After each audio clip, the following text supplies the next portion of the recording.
Hey there, and welcome back to another episode of Podcasting for Educators. Have you ever hit the podcast charts? Or maybe you've wondered exactly how the podcast charts work in the first place. Our guest today, Jeff Umbro, is going to answer all of your questions. If one of your goals is to top the podcast charts, you will have a plan to put in place by the end of this episode. Jeff Umbro is the founder and CEO of The Podglomerate, the award-winning company which produces, distributes, and monetizes podcasts. They work with more than 70 podcasts and more than 30 million monthly podcast downloads. The Podglomerate's clients have topped the podcast charts and have received features on every major podcast distribution app and national coverage in print, digital, radio, and television. Today, Jeff breaks down exactly what the podcast charts are, how they work, and whether or not we should put much thought into them. He also shares about some strategic podcast marketing tactics by defining the 5 tiers of audience development. There's so much great information in this episode. Jeff is a wealth of knowledge. So let's go ahead and get started. Your podcast is a powerful tool that serves your audience and your business. But how do you manage it all, bring in new listeners, and convert those listeners into customers? That's what this show is all about. Welcome to Podcasting for Educators. I'm Sarah Whitaker, classroom teacher turned podcast manager, and I'm here to help you get the most out of your show, all while making an impact on other educators. Hey, Jeff. Welcome to Podcasting for Educators. Thanks so much for being here. Hey, Sarah. Thank you for having me. I'm really excited. Yeah, we've been talking a little bit before jumping on, and I finally had to push record because we were getting into some good stuff. We're going to cover a bunch of different great things today, but what I'd love to start with is talking about the podcast charts. I think there's a lot of kind of mystery out there. People don't quite understand how they work. There's some not accurate information floating around in the online space. So could we start there? Can you kind of talk us through how exactly the podcast charts work and why it even matters, like why this metric matters? Yeah, happy to. So to start, I'll just define who is publishing these charts and kind of like which ones most people pay attention to. So the big ones are Apple Podcasts, Spotify, and then Chartable has their own version of this, which is very unique and in a lot of ways my favorite. There is also a bunch of other ranking systems like PodTrack or Edison Research that will put out, like top podcasts or top podcast networks by scale or volume. And those have their own nuances too. And I'm sure I'm leaving out 100 right now. So just to get it out of the way, a lot of the trackers like PodTrack or Edison Research are actually pulling information only from certain networks or shows that have opted into sharing those metrics. So while they are robust, they don't necessarily reflect the entire ecosystem. Charts, as most people discuss them, are very likely in relation to the podcast apps, such as Apple, Spotify, etc. Pocket Cast has their version of charts. Castbox does. A lot of these are pulling information from like the bespoke systems that people are using on the apps themselves. And a lot of them are actually just pulling the Apple podcast charts and using that. I actually haven't looked recently, but historically, Castbox was just replicating the Apple podcast charts. Oh, interesting.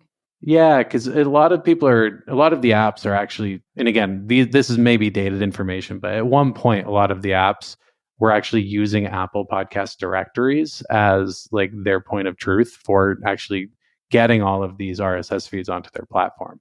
So the big one that most people will pay attention to is Apple, which has top charts based on all shows, based on the premium subscription feeds, and then based on and channels as well, and then also based on specific genres.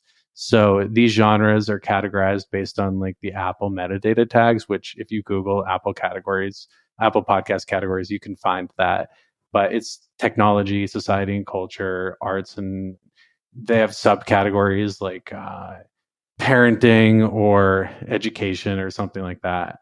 But these charts, a lot of people think are tracking total audience of a show. They're more tracking like what's trending in a particular moment in time or the hotness of like a particular show.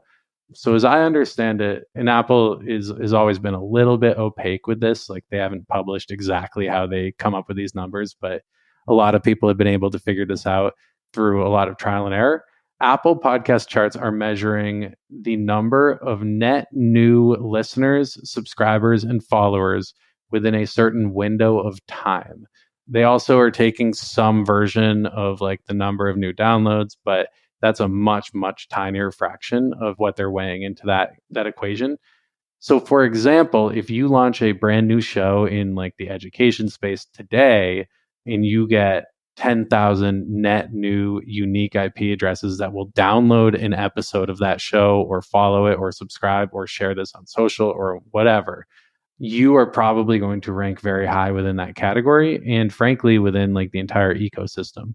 It really does not take very much to get to the top of those charts, especially if you're looking at category specific. And a lot of these categories are going to be more or less competitive than others based on like how popular they are. But for Apple specifically, you are really competing against the number of net new listeners, subscribers, followers, etc., as opposed to the total number of downloads. So X net new show can very easily rank with like the Joe, well, not the Joe Rogans, but can very easily rank That's like with like another level. yeah. It can very easy, and also not on Apple, but it can very easy. Yeah, it can very easily rank with some of the top shows as long as you're bringing in like a new user base, which is actually really funny because a lot of organizations that we work with at the Podglomerate will have like a big email newsletter or a website that gets a lot of traffic or big social platforms. And sometimes all it takes is that they share the show out on these platforms in kind of a concerted manner in order to drive all of that traffic within that window of time in order to hit those chart rankings.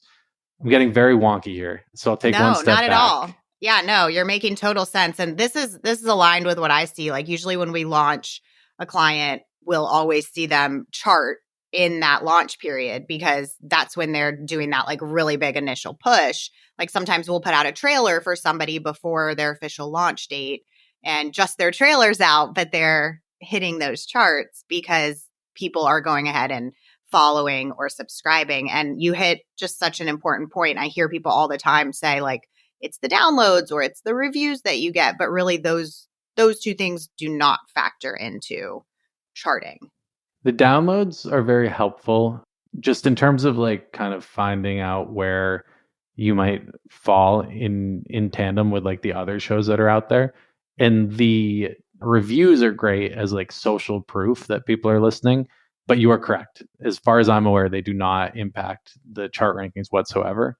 Spotify is funny. It's kind of like the second largest chart, and they have their own like very wonky algorithm to measure based on listenership, subscriptions, followers.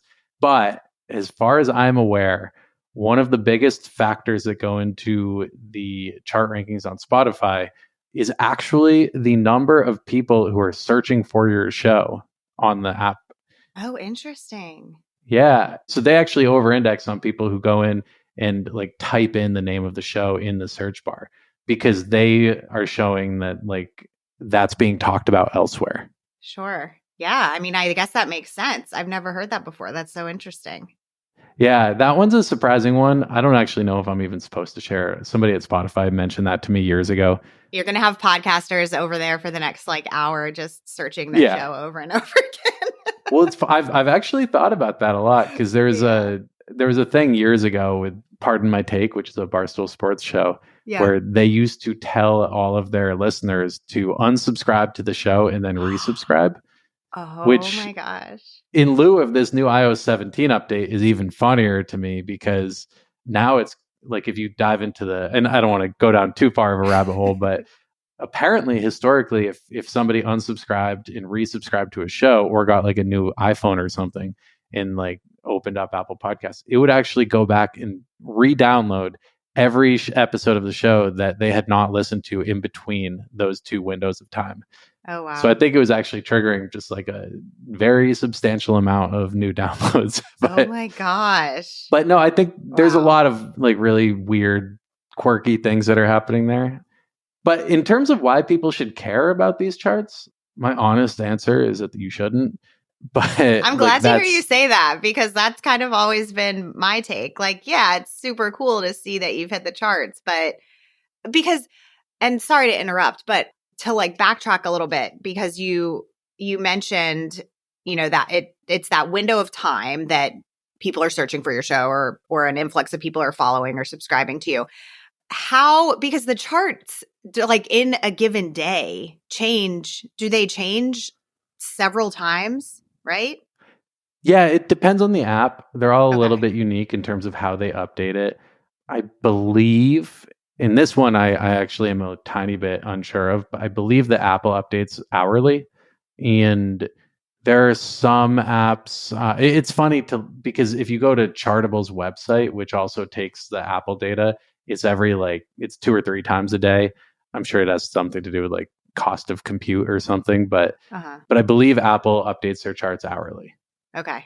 Yeah, which is just interesting to me because, you see people who put like in their bio top 10 on the charts in whatever category. And I always wonder, like, are you charting consistently in that category? Was it one time? So I mean, to me, it is a little bit of a vanity metric. 100%. And there are like a lot of really good ways to use that to your advantage. So when I say that like you shouldn't care about that, like it doesn't, I guess what I mean by that is that it doesn't actually mean that you're getting tons of downloads or listeners or anything like that. It is very much a vanity metric. And it's very cool to be able to like put in your press release or your social bio or something, top cooking podcast, but it doesn't actually, like when you get right below the surface, it doesn't mean anything. I actually have a friend who has a cooking podcast that hit number one like 3 years ago Oh, wow. because of one of these big concerted efforts. And to this day, this person still uses that in like all of their press releases and bios and everything. And there's nothing wrong with that. But at the same time, this is a metric that will allow you to kind of leapfrog into the next thing and book a bigger guest because you're able to show that you have social validation of like a high chart ranking, or pitch a cool media opportunity or something like that. But it doesn't have any impact on your downloads, with the one caveat that if you are like a top 10 show on Apple Podcasts or Spotify or any like big platform, you very likely are more visible as a show. So it does snowball a little bit because you've been able to hit that like really high placement on those charts. You're going to be seen and get more impressions from other people who are looking at those charts, who may then go and test out your show. But that's a lot of ifs. Yeah, totally. Well, I think you brought up some great points about how you, like, when you do hit the charts, there are ways that you can leverage that long term through things like the press releases and your bio, put it on your website, all kinds of things, which I think is really smart. Can I ask you a follow-up question? Please. What do you have a take on, like, when you're thinking about how these charts are grouped by categories? Do you have a take on whether or not somebody should list like their primary category as a main category or subcategory? It very much depends on what kind of show you're publishing. It's so Yeah. funny that you asked me this because in a prior life, I was a book publicist, and Okay. people used to ask this question about the Amazon charts all the time. Uh-huh. It's way easier to chart as like a podiatry book or something as opposed to like a true crime book. So, Yes. so if you want to game the system and like take the most obscure subcategory you can find and become like, a number one chart topping podcast in that way, Yeah. then like, yes, that's a great thing to do. And you should look into that. And at the same time, it's also like not really fair how it works, because if you have like a society and culture show, you're competing against half of NPR. Whereas if you have like there's a category for pets. Like I can't imagine that there are tons of those being published every day. So Right. it really, I guess my answer to your question is it depends on what your goals are. Like if you want to rank much higher in a smaller category, like do that. But it goes back to like why you want to rank and like what you think that's going to achieve for you. Yeah, absolutely. Yeah, like don't tie yourself up in, oh, if I'm not on the charts, then like my podcast isn't successful. There's not that direct correlation. I think a lot of times, especially in the like online business entrepreneurial space, people who launch business podcasts, like it's maybe not the best decision to put yourself in that main business category because there's going to be a Yeah. lot of competition. Well, and there's also the idea that you can change categories whenever you want. Yeah. So you can launch as like a personal news category or something, and like you can then change it later to business or society and culture or something that's a little bit more competitive. And I do that actually all the time with some of our shows, like just because over time a show changes. So it might actually at some point be a better fit for a different category. Yeah, great advice. And if you do decide that you want to kind of experiment with categories, you just change that inside of your host, right? Yeah, we host most of our shows on Megaphone, so that's where we do it. But every hosting platform has that capacity. Yeah, Or I'm sorry, perfect. has that capability. Yeah. Okay, awesome. So that I feel like that clears a lot of stuff up about the podcast charts in general, how they work, why they might matter or not so much. Maybe now you can kind of breathe a sigh of relief that you don't have to put so much emphasis on the charts. I will say in Podglomerate's press releases and for like shows where it's applicable, we do say chart topping podcast. Yeah. And like I'll use that forever. But it's the same deal where it's like, you get a review in a blog somewhere, you can call it critically acclaimed. Savvy people are going to see right through that. It doesn't make it less true, but you just want to look at the lens in which you're trying to place it. Yeah. Oh, 100%. I have in my bio in multiple places, I have that I work with clients who have chart topping podcasts because they do. And they did Yeah, at some point. And I mean, use that to your advantage for sure. 100%. Okay. So let's jump into you talk about these 5 tiers of audience development and how that can kind of lead to unlocking an Apple feature. So can you talk us through that? Yeah, 100%. So at the Podglomerate, we've kind of developed this idea of like a 5-tier audience development solution. There's no one size fits all approach. Every campaign that we run is a little bit unique. This is just a framework in which it makes it easier for us to understand what we're trying to do.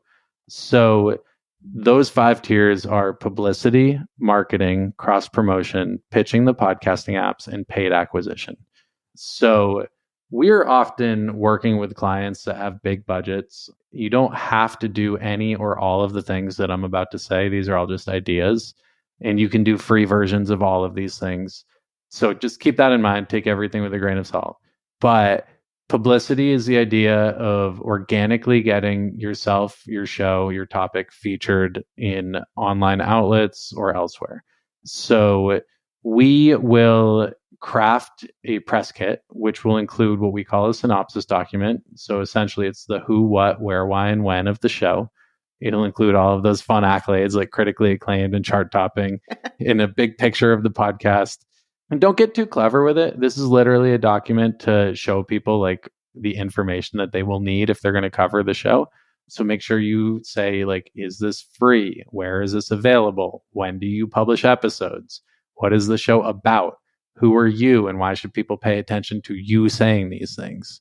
So getting too clever is always the enemy of doing this stuff well. So we'll draft sometimes like a fake Q&A, a list of talking points, synopsis documents, pitch documents. So with the end goal of getting the show or talent featured in reviews, features, interviews, lists of shows surrounding certain topics, etc. And then we will build what we call a media pipeline, which is a big fancy spreadsheet. So we will literally go in and create a list of like all of the podcasts that are really similar to what we're producing, all of the outlets that might be interested in writing about that podcast. So there's the podcast media, there's the education media, there's the media relevant to the specific type of content that you're talking about. So if it's a cooking show, then you can have cooking media, local media relevant to the host of the show, podcast media, subreddits, newsletters that cover cooking or food or recipes or arts and entertainment. And we really like make robust documents. You don't have to. Some of you may have existing relationships, some of you may not. It's 2024. It's not very hard to find an email address if you need to. If you do have the budget, we use a system called Muckrack, Muckrack. It's a publicity database. So if we type in someone's name, it'll give us their contact info. There's also Cision and Meltwater. These can be expensive. I think we pay about $5,000 a year for Muckrack. So keep that in mind. There are cheaper versions. They might not be as good. Or you can just go on somebody's Twitter bio and half the time you'll see an email address. Mm-hmm. But you want sometimes to they like... can be hard to find sometimes, those email addresses. They can be very hard to find, but I'm Yeah. willing to bet that you can find 40 to 50% of them guaranteed on people's websites or Twitter bios or whatever. Not perfect, but if you need a low cost solution, it works. And you want to then take like the pitch documents and the synopsis and send them to the people on this list. And you want to think really hard about like what the recipient is going to experience when you send them this. If I have a cooking podcast that interviews famous chefs or something, then there may be somebody at Eater or Curbed or something like that who might be interested in covering the launch of the show because of what these like big celebrities are saying on the show or whatever the conceit of the podcast is or that kind of thing. But if I'm just saying like, hey, I have this cool thing, you guys want to listen to it? Like most people are going to ignore that. Everybody's busy. They all have stuff going on. So you want to really think about their experience. There's a million, I won't go into like the nitty gritty, but there's a million different philosophies on like how you should pitch people and what kind of pitch letters you should write. And should it be 50 words or 500 words, or should you link to certain things or send embargoed audio? And all of that's available online if you want to check it out. Just Google like how do I pitch X, Y, or Z. So that's the publicity bucket. And to be very blunt, like unless you're getting featured in like the New York Times or something, most of these PR hits are not going to drive a ton of traffic back to your podcast. But what they will do is allow you to put in that press release or email to Apple or whatever, whoever you're pitching, and say like, hey, I was just featured in Gawker, or sorry, that one doesn't exist anymore. But like, hey, I was just featured in Forbes or something. And it just adds a little bit more legitimacy. And it Yeah. will drive downloads if it's like the right fit. Second bucket is marketing, which I know is a big term.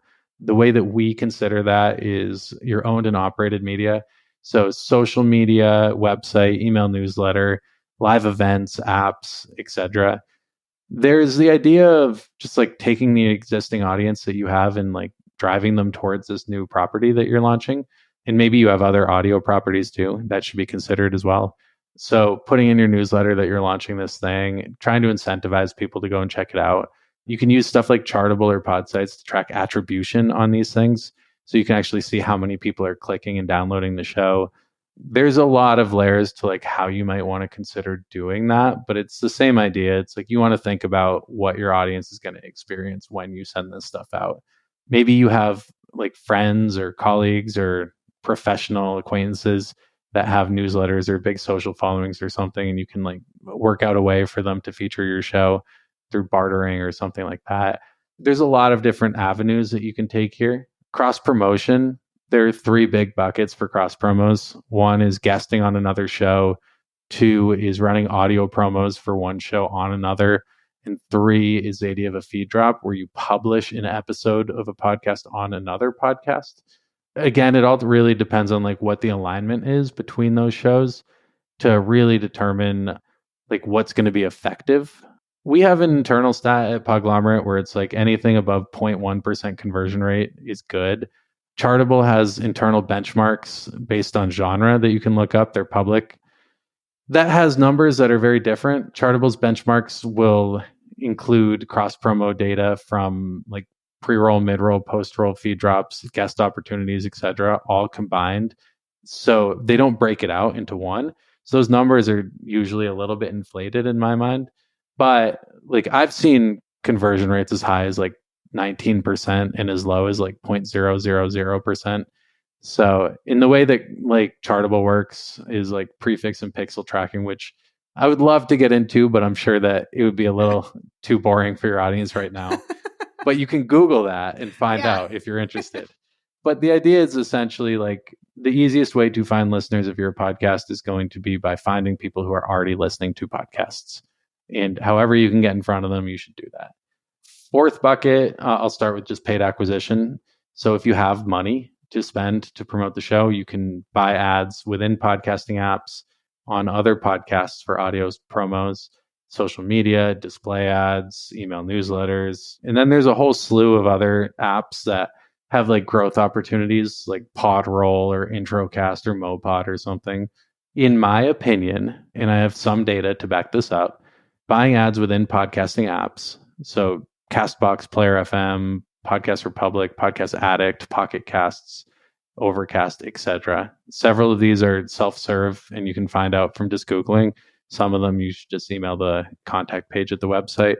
You can pay for placement within the app to grow the show. And traditionally, you'll get like a lot of scale from doing this, not necessarily always a lot of retention. Yeah, That's that going was to, going to be my question. yeah, it totally depends on like honestly what show you're promoting. This show is going to have a much more niche audience than This American Life. Right. So it truly depends on a million variables, but ways in which you can look to improving the conversion rates on this is by reviewing like what you're promoting via the art, the context, the title, the topic, like what episodes you've recently published, the timing of when you're doing this. Maybe doing a cooking show promo in November is going to perform a lot better than July. So there's a lot of factors there. Audio is usually less good at scale, but a lot better at like a retentive audience. But again, all of this is really going to depend on how you're like kind of presenting the show and what kind of promo you're doing. The fifth bucket is what I call retailer merchandising, but it's essentially pitching the podcasting apps. I call it merchandising because if you work at a bookstore or any retail outlet, merchandising is what they call it when you like display something on the front table. So if you go into Barnes and Noble or any random bookstore, you'll see like they have a whole window display of like the new releases. That's what all of these podcasting apps are doing.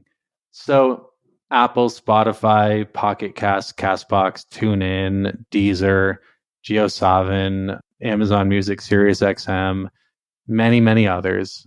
They all have some version of like a featured section of their app, explore, discover, featured. You can and should, if you're trying to pitch these apps, download the apps. They're all free and like see and experience what they're serving to people and determine if there's anywhere that your show would be a particular fit. So if you have a fantasy baseball podcast and it's April and Apple is doing a collection on fantasy baseball podcasts, then you can send an email to Apple support or whomever. They actually have a self-serve submission platform that you Yeah, I can think Google. there's like a form that you can fill out for Apple, Yep. right? Yeah. Yep. It's exactly right. And if you have a great show with good art and good titling and metadata and the audio is great, then they will consider featuring the show in these collections or in their carousel or new and noteworthy or something like that.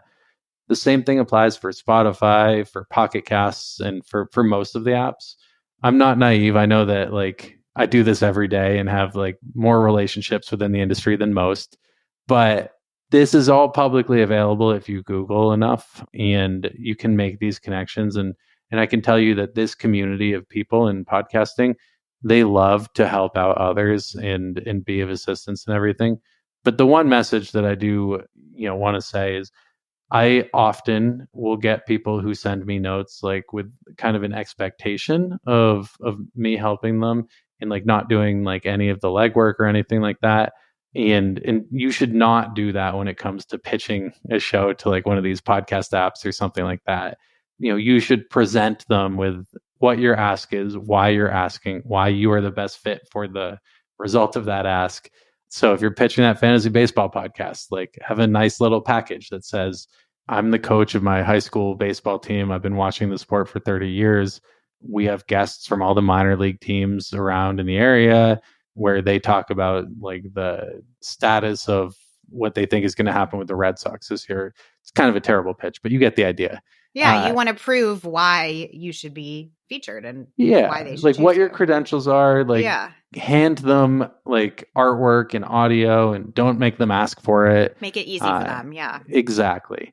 So, in a nutshell, that's the 5 tiers of audience development. And in terms of unlocking like an Apple feature specifically, you should just do your research and like look at the app and see what kind of stuff they're featuring. Often they're doing these things like annually. They will always have an Earth Day collection. They will always have a Black History Month collection. They will always have National Park Week. They will always have some kind of sports section for the Super Bowl, for the baseball playoffs, for whatever. So you can kind of get a sense of like what they're going to anticipate and you can like make it easy for them and say, hey, I'm a female podcast host and I know you're going to do a Women's History Month collection. Like, would you consider my podcast?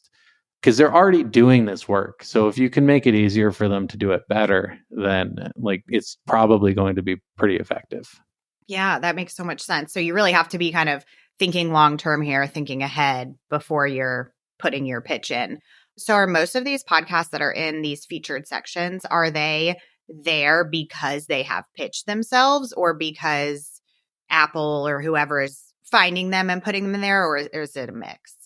It's a mix. I'd say it probably skews a little bit more towards like shows that have been pitched, Yeah. not necessarily by the individuals behind the shows, but a lot of these shows are part of like networks or publishers or that kind of thing. Apple will find on its own certain shows and surface them based on what they think is going to be really appealing for their audience. But I'd say like, and this is kind of a guess, but I'd say like 70 to 80% of the shows that are featured on Apple are probably pitched. Apple also unveiled their like premium subscription option a few years ago. So you can actually put like bonus content or ad free content behind a paywall on the platform. And they have been known to over index on shows that are using that feature. Oh, that makes sense. Yeah. So it's I don't know, it's kind of fun though. It's like a little bit of a maze to navigate. We did a Yeah. show called Missing Pages last year, and we were able to not only get a big feature on Apple, which was based off of just like years of us like building relationships there, but also Apple Books did a big feature on the show because it was kind of content that aligned with both. So that was very cool. And like that was an idea that I had that I pitched to them. And so like they like it when you get creative. Yeah, you got to get out, think outside of the box with your pitches. So when you've had shows be featured, do you see an influx of new followers, new downloads? Like you see that ripple effect? Without a doubt, yes. How big of an effect there is going to entirely depend on what the feature is, the quality of the show, the artwork, the title. Are they giving you a carousel position? Is it the first carousel or is it the fifth? Are you getting like the first new noteworthy or top trailers, or is it a collection that you're like the 10th show in or something? You will see a spike no matter what. But like if you're a show that has 10 downloads, you're going to notice it a lot more than if you're a show that has 10,000. Yeah. So I have seen these features reflect like tens of thousands of new listeners to a show. I have seen these features reflect like dozens of new listeners to a show. Mm-hmm. Yeah. Yeah. So, I mean, I feel like with all of this, you have to just kind of be willing to experiment and see what pays off and what doesn't, because everybody's show is so unique and your audiences are unique too. yep. Can I ask a couple follow-ups about some of those things that you went over? Please do. I'm wondering when you do, because I totally agree with you about in terms of expanding your podcast audience, like getting in front of other people who are already listening to podcasts is such a smart way to do it and a low investment, often way to do it. Do you have an opinion on like if you're going to do a cross promo with another podcaster, you get together and you say, I'm going to promote your show on my podcast and vice versa. Do you find it more effective? Like if somebody's just going to do kind of a shout out of another show, do you find it more effective to share about the podcast as a whole or talk about a specific episode? There's two ways to answer that. The most effective way to cross promote a show, if you're doing an audio swap, is going to be, generally speaking, will be a mid roll promotion. There is evidence to show that a pre and mid roll combo will actually be the most effective, but like there's a lot of nuance to all of that. It depends on like how people are tracking those impressions, which is going to really just differ based on the hosting platform and the tracking solution that people are using. HostRed is a much better listening experience and converts much better than a producer read spot. When it comes to promoting a specific episode versus a show as a whole, I think it depends on what kind of show you're promoting. When we have done that historically, we have had a lot of success when we're doing episode specific promotions. And I even was listening to How I Built This the other day, and they did a really clever thing where they actually had listeners call in to talk about their favorite episode. Yeah, I've seen people do that. That's what I've seen a lot more. I've heard a lot more people recently calling out specific episodes, which is why I asked, because I thought it was kind of cool and interesting. And it is kind of nice that they're pointing you to like a very specific topic to listen to. Yeah. So I like to think of it from a data point of view and from a like content editorial point of view. And from a data point of view, it is definitely more effective to do a very specific curated mention of an episode as long as it actually is good and fits the bill. And on the editorial side, it is a much larger lift to do that. And the difference in conversion rate does not necessarily equate to the amount of time that you're going to put into that. Yeah, that makes sense. For paid acquisition, because I've never really experienced with or experimented with paying the different apps to have ads for your podcast. Is there like a general ballpark of what people typically spend in like, let's say a week when they do something like that? Yeah. So it's less about a point of time in which you spend it. You can do it. Like if you're doing like a pay-per-click ad on Facebook or Instagram or something, you can say like $10 a day or $50 a day or whatever it is. Many of the promotions that I would recommend that people do, either in app or audio, it's generally like you're paying an invoice. So you kind of know like you're going to spend X dollars for this campaign as a whole. And it's a project fee as opposed to like a daily spend. So it really breaks down to like what your goals are. Very loosely, what I would usually mention to a client is that a good conversion rate is below $10. A very good conversion rate is below $7. And a great conversion rate is below $3. And that is conversion rate being cost per subscriber. So you can do the math on that. Like if you're running a really amazing campaign and you spend $1,000, you'll get like 300 and change new subscribers. There's a lot of variables that go into like the churn of listenership and like when you're doing this and how effective it is and what copy you're using in art and that kind of thing.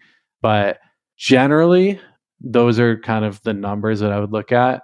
And I usually would recommend that a client starts at around $10,000 if they're going to do this. I've had clients spend north of $500,000, but it really goes back to like, what means do you have? What are your goals? How does that align?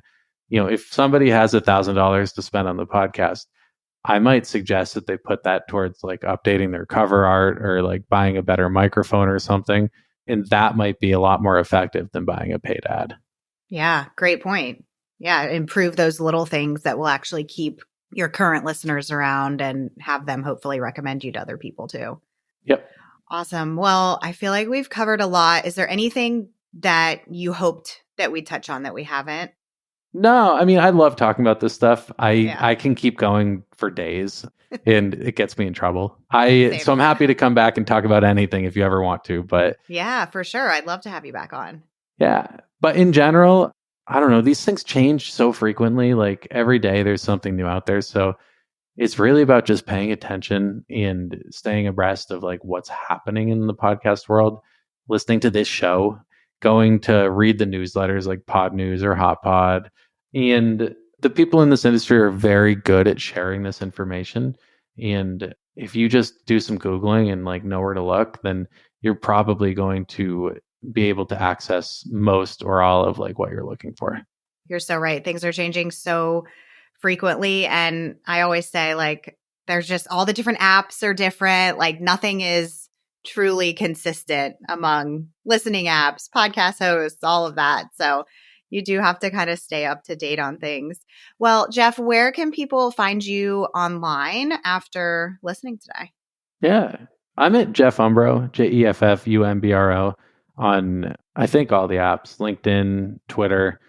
I'm on Instagram, but I don't really use it. And then podglomerate.com, PODGLOMERATE. I don't know when you're publishing this, but like we're a couple weeks away at this moment from launching a new website. And that website will include a bunch of resources for people who are looking to learn about all of this stuff. And then I'll get in trouble if I don't mention this, but I also have a podcast, of course, yes. called Podcast Perspectives, where I interview executives in the podcast industry about like what the future holds and what kinds of things we should be paying attention to. And you can find that on all the different apps, including YouTube. So check it out if you're interested. Perfect. Thank you so much. And we'll link all of those things in the show notes. I'm glad you mentioned your podcast. I always forget to do that, even though I tell all of our clients, like, when you guest on other podcasts, make sure that you say that at the end. But sometimes we forget. So thank you so much for being here, Jeff. Yeah. Thanks again for having me. Thanks so much for listening to today's episode. To keep this conversation going, connect with me on Instagram at Podcasting for Educators. I'm always looking for an excuse to talk about podcasting. If you're looking for support in launching, managing, or growing your podcast, check out my online course, the Podcasting for Educators Prep School, at podcastingforeducators.com/prep school. I'll see you here next time.